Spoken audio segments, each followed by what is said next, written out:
My family abandoned and ghosted me for 5 years, and now they want me to come back. My family, including my 25-year-old self, cut contact with me 5 years ago after a fight with my younger brother. Now they want me to come back, but I'm having doubts about it. My family pretty much cut all ties with me at the end of 2015. Things had been a bit turbulent for a while, but when I went over to my parents' house for Christmas in 2015, I got very drunk one night and got into an argument with my younger brother, which ended up turning physical. I was 19 at the time, he would have been 15, and he came out of it pretty badly. Without going into massive detail, he said something that struck a nerve. I won't say what because it's quite personal and not really relevant here, and I ended up injuring him quite badly. There was a question of potentially involving the police, but nothing ever happened in regards to that. In the end, they all just told me they wanted nothing to do with me anymore, which is fair enough. I was completely in the wrong, and they were absolutely right to want to cut me off. I'm not complaining about that in the slightest. I had already moved out by that stage, so it wasn't a case of kicking me out, it was more just telling me to never come back again. Again, I can't blame them for this at all, and I would be surprised if you could either. This post isn't about me complaining about being cut off or pretending that I didn't deserve it, because I did, and I'm not trying to play the victim here. I genuinely regret what I did and have spent time trying to self-improve in the wake of it. It was quite difficult for me to come to terms with this for the first year or so afterwards. The only person in my family I had any contact with was my mom. We never really spoke in depth, just small updates, wishing each other happy birthday and things like that.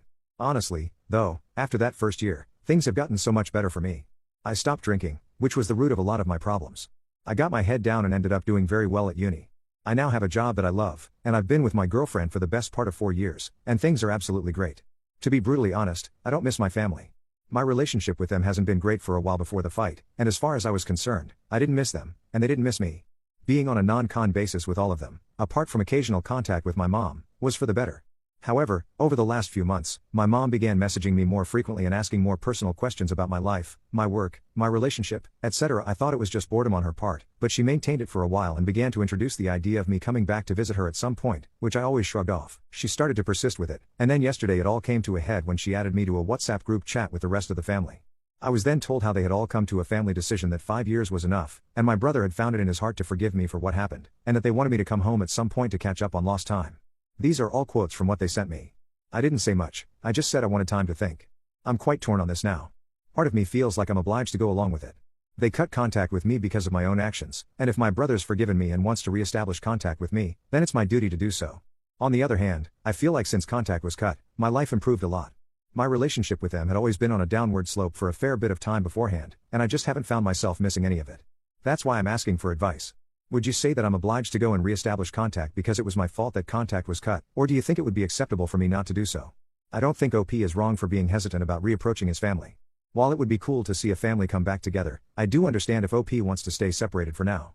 It seems like he really does believe that his life is much better now. It's also a good thing that OP recognizes that the reason he cut off contact in the first place is his fault. And while I don't think he holds any obligation to automatically go back because of that, it is a good sign that he has improved since he last saw them. Update 1. I wasn't initially planning on doing an update for that post, but the amount of responses I got from it was absolutely unprecedented, so I decided it was right of me to do one. I didn't respond to every single comment, but I did read all of them. I greatly appreciate everyone's input, whether it was positive or negative, or telling me to go back or cut contact completely. It was really good to get different takes on the situation because at the time it was a lot to take in and still is, in a way. I'll start off by saying, soon after the post was written, I phoned my brother. We talked for a few minutes about how things were going, and then I apologized to him for what happened back in 2015. He didn't specifically say he forgave me, but was amicable and said he appreciated me doing it. I'm glad I did it. I know 5.5 years is a long time to have gone without doing it, but that was the first vocal conversation I'd had with him since the family cut contact. He told me that the whole incident hadn't left him with any lasting mental or physical damage, and while I have no way of knowing whether that's completely true, I was glad to hear it. I don't want to make it about myself, but I also feel like a bit of the weight lifted off my shoulders in terms of the actual resumption of contact. It won't be happening for now.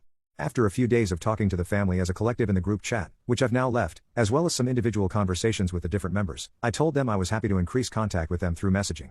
But as things stand, I don't think resuming face-to-face contact would be right, and that I wasn't going to do it.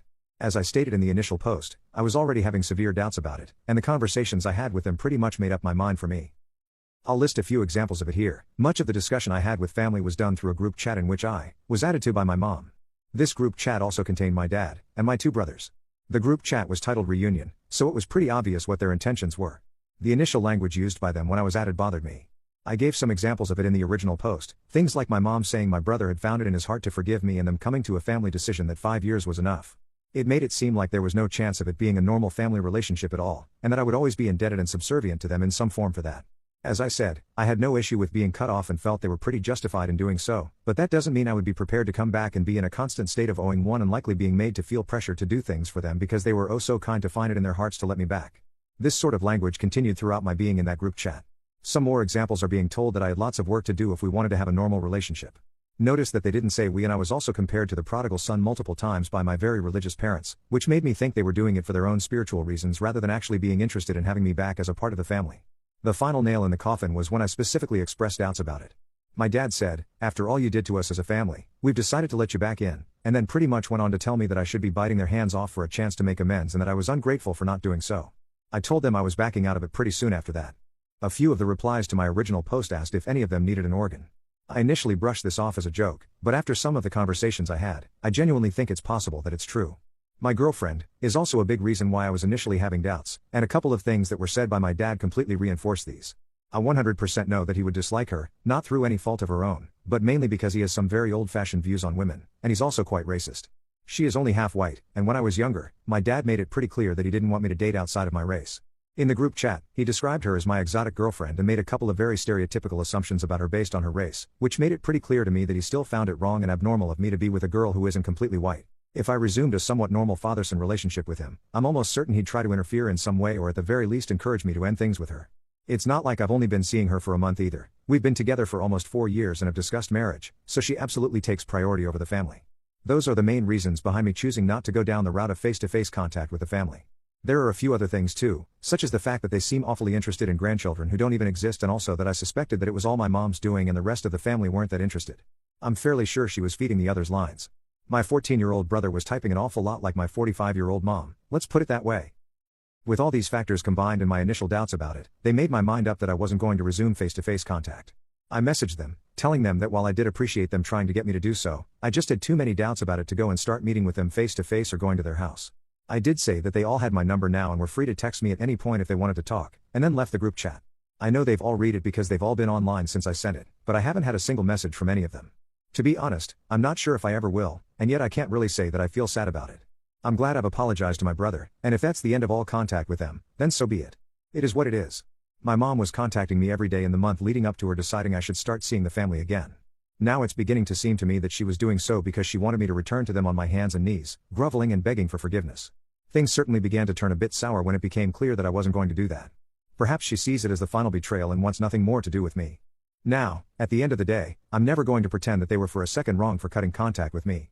They did it to protect their 15-year-old son, and I completely understand it. Ultimately though, I grew up, ended my addiction, and built a life for myself off the back of it without them involved in my life. It's very likely that they still have this image of the 19-year-old who turned completely white when he was told they want nothing more to do with him, but that really isn't me anymore. When they initially kicked me out, I felt like I needed them, even though we didn't have the greatest relationship. 5 years on from that, I certainly don't think I do anymore. I apologize to anyone who read the initial post and wanted me to go see them in person again, but this is just how things have turned out. Once again, thank you to everyone for offering support and advice. I hope that anyone reading this who has their own issues with family and estrangement is able to navigate them and build a relationship back if they so wish. I think OP absolutely made the right choice here. In just about any other circumstance, I would probably argue for meeting with their family, but in this case, it seems like it would do much more harm than good. Not to mention, if OP's father is racist, it's probably better not to interact with him whatsoever. OP was certainly wrong before when he attacked his brother, but now, after all is said and done, I think he's the only one of them that's in the right. OP made amends to the best of his abilities and is a changed person. I really do hope OP gets his own family that treats him properly. My stepdaughter wants her real dad to give her away. My stepdaughter will be getting married on August 3rd. The wedding planning has consumed most of her and her mother's life. I say her mother because we aren't married, though we've lived together for 10 years.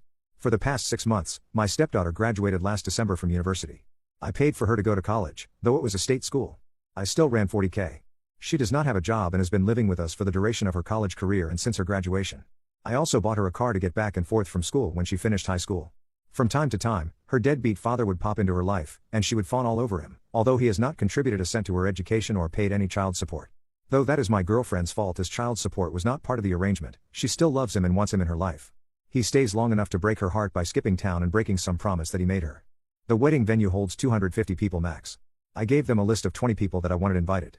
You know, since I was paying for everything. They told me that was no problem and they'd take care of it. So I let these people know they'd be getting an invite and they should save the date. Saturday, I saw one of my friends on this list at the golf course and asked if he was coming. He told me that he wasn't invited. He told me that he got an announcement but not an invitation. He had it in his back seat along with probably 6 months of mail and showed it to me. Sure enough, it was just an announcement, and my name was nowhere on it. It was her dad's name and her mom's name, and not mine. This led to a pretty big fight with my GF as I found out that none of my list of 20 made the cut for the final guest list because 250 people is very tight. I was pissed, but not a hell of a lot I could do because the important people in my life had already been offended. My GF said if some people didn't RSVP, yes, I might be able to get a couple people in, but that is an ultimate slap in the face, in my opinion, so I was boiling. On Saturday, yesterday, we had a Sunday dinner with the future-in-law's family and us, and a surprise guest, the real dad. At this little dinner, my stepdaughter announced that her real dad was going to be able to make it to her wedding and that now he'd be able to give her away. This was greeted with a chorus of "Oh how great and how wonderful." I don't think I've ever felt so angry and so disrespected. I was shaking. I took a few seconds to gather my composure because I honestly wasn't sure if I would cry or start throwing punches or both. Once I was sure I'd be able to speak, I got up from my chair and said I'd like to make a toast. The sound of spoons against my glasses ringing in my ears. It's been my great pleasure to be a part of this family for the past 10 years. How sweet.